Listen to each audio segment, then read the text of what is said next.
ওয়ালিমান খাফা মাকাম রাব্বিহি জান্নাতান ফাবিআইয়ি আলাই রাব্বিকুমা তুকাযযিবান। আল্লাহর ভয় কত দামি, আল্লাহর ভয় কত দামি। মুমিন জান্নাতে যাবে, একটা জান্নাত পাবে। শহীদ জান্নাতে যাবে, একটা জান্নাত পাবে। সলেহীন জান্নাতে যাবে, একটা জান্নাত পাবে। হেদায়েত প্রাপ্তরা জান্নাতে যাবে, একটা জান্নাত পাবে। পৃথিবীর যত মানুষ যাবে একটি জান্নাত পাবে। একটা জান্নাতের যা যা ফ্যাসিলিটি আছে ৭২টা ৭০টা হুর পাবে, বাগান পাবে, অট্টালিকা পাবে, ঘর পাবে। কিন্তু যে ব্যক্তি সারা জীবন আল্লাহকে ভয় করে করে করে করে করে করে করে করে করে করে জিন্দেগিটা চালাবে, ওর জন্য দুইখানা জান্নাত থাকবে। আমার আল্লাহ সূরা রহমানের ভিতরে বলছেন ওয়ালিমান খাফা মাকাম রাব্বিহি জান্নাতান। যারা আল্লাহর ভয়ে জীবন কাটালো, আমার রব তাদেরকে ডবল ফ্যাসিলিটি দেবে।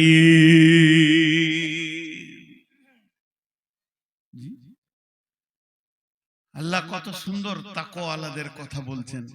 আল্লাহর ভয়কে দিলে আনতে হবে ভাই। অনেক কথা হয়ে গেল, শর্ট কথা একটাই বলে দিচ্ছি, আল্লাহর ভয়কে দিলে আনতে হবে। এটা ইনজেকশন করে ভরার নয়। আমাদের ভয় নাই কেন? যেহেতু আল্লাহর পরিচয় আমাদের কাছে নাই।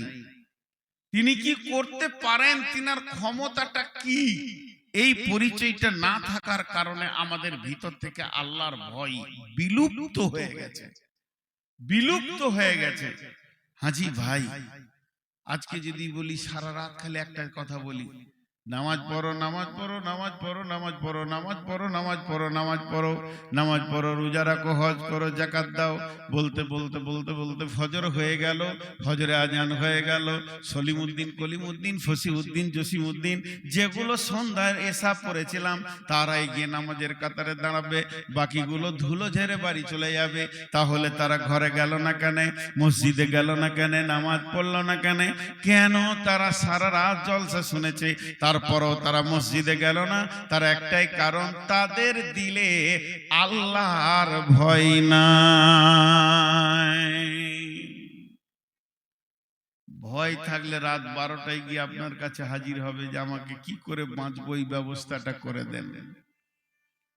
আল্লাহ তাবারাক ওয়া তাআলা বলছেন বিসমিল্লাহির রহমানির রহিম ইন্নালিল মুত্তাকিনা মাফাজান হাদাইকা ওয়া আনাবা ওয়া কাওয়াইবা আতরাবা ওয়া কাসান দিহাকা লা ইয়াসমাউনা ফিহা লাগওয়া ওয়ালা কিযাবা।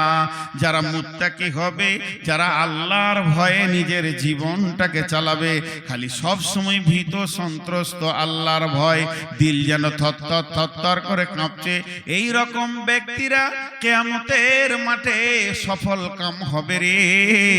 তারা বেঁচে যাবে, বেঁচে যাবে, বেঁচে যাবে। আর শুধু বাঁচবে না, আল্লাহ তাদেরকে বাগানের ভিতরে রাখবে, যেখানে আঙ্গুরের বাগান, খেজুরের বাগানের পরিপূর্ণ হয়ে আছে।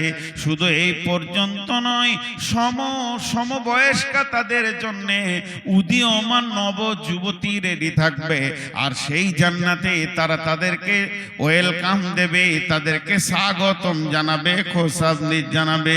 শুধু তাই নয়, তারা এমন একটা জান্নাতে যাবে, সেখানে গালিগালাজ, খিস্তি খাবার কিছুই শুনতে পাবে না।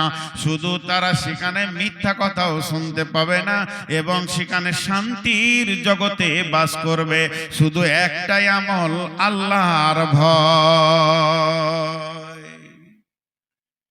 একটা উদাহরণ দিব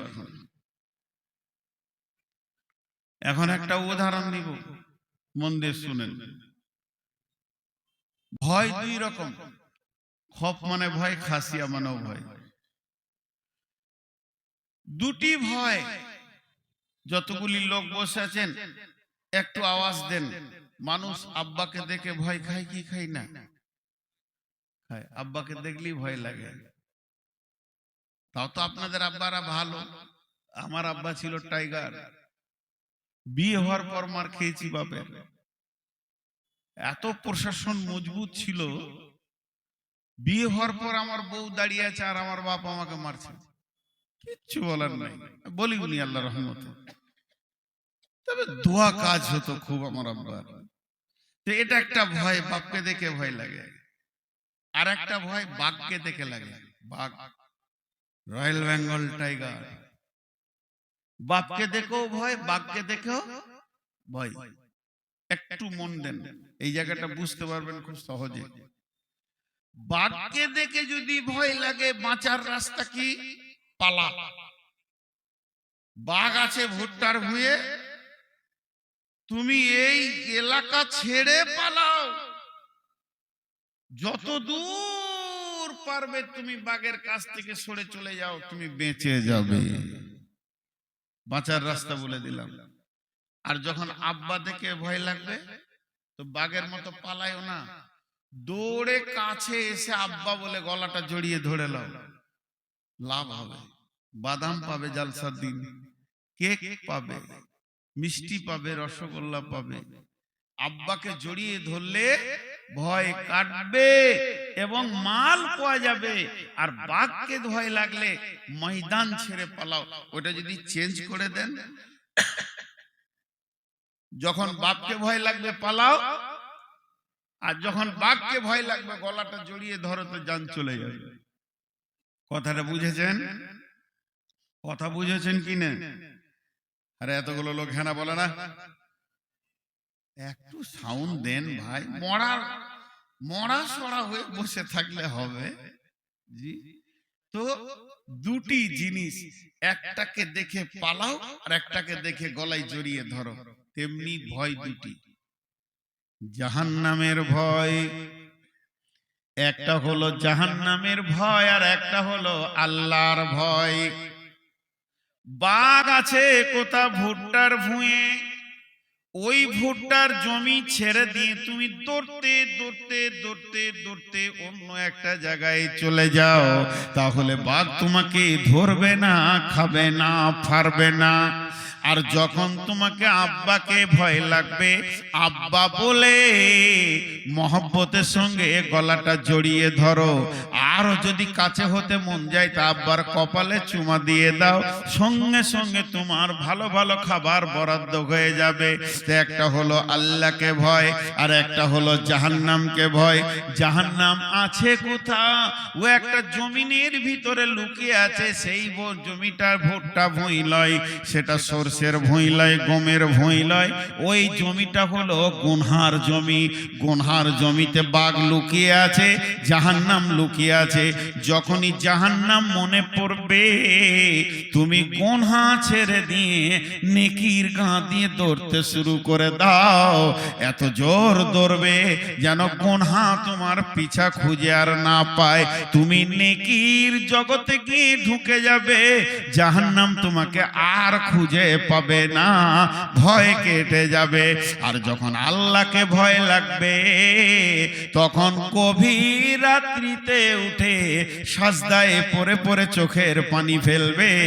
তোমার দুনিয়াতেও সুখ হবে, আখিরাতেও সুখ হবে, অভাব কিছুই দেখতে পাবে না। তো জাহান্নাম থেকে বাঁচতে গেলে গুনহা নামে জগৎ থেকে পালিয়ে নেকির গায়ে গিয়ে বাসা করতে হবে। আর বন্ধুরা আমার, একজন বড় ইসলামী চিন্তাবিদ একটা কথা বলেছেন। সাহাবীরা হিজরত করেছেন। কোথা থেকে করেছিলেন? মক্কা থেকে সমস্ত জানমাল, ছেলে বউ বিটি নিয়ে মদিনায় চলে গেছিলেন। অনেকে মালমত্তা ছেড়ে দিয়ে পালিয়েছিলেন। ইমানের তাকাজায় এটা হলো হিজরত। তাই একজন বড় ইসলামী চিন্তাবিদ বলছেন, এই হিজরতটা ছোট হিজরত, এর থেকে বড় হিজরত আছে। যদি কেউ এই জগৎ থেকে ওই জগতে চলে যায়, তার জীবনের গুনাহ মাফ হয়ে যাবে। সেই দুটো দেশের নাম কি? একটা দেশের নাম হলো নেকি আর একটা দেশের নাম হলো গুনাহ। কেউ যদি তওবা করে গুনার দেশে বাড়ি ঘর ভেঙে দিয়ে নেকির জগতে যে দিন ঢুকে যাবে। তাই আমার আল্লাহ বলেছেন, প্রথমে জবানকে কন্ট্রোল করো, আল্লাহর ভয়ের দ্বারা তোমার জবানকে কাবু করো। জবানকে কোনো ওষুধ দিয়ে কাবু করা যাবে না, কোনো ট্যাবলেট দিয়ে কাবু করা যাবে না, কোনো মেডিসিন দিয়ে কাবু করা যাবে না। জবান কাবু হবে একমাত্র আল্লাহর ভয়ে। ইয়া আইয়ুহাল্লাযীনা আমানু ইত্তাকুল্লাহ, হে ঈমানদারেরা আল্লাহকে ভয় করো। ওয়া কুলু কওলান সাদীদা, নরম ভদ্র কথা বলো। তাহলে কি হবে? জীবনের কোনাগুলো মাফ হয়ে যাবে, তোমার আমল ভালো হয়ে যাবে এবং তুমি আল্লাহ এবং রসুলের পথে চলতে শুরু করবে। তুমি চির সফল কাম দেখতে পাবি।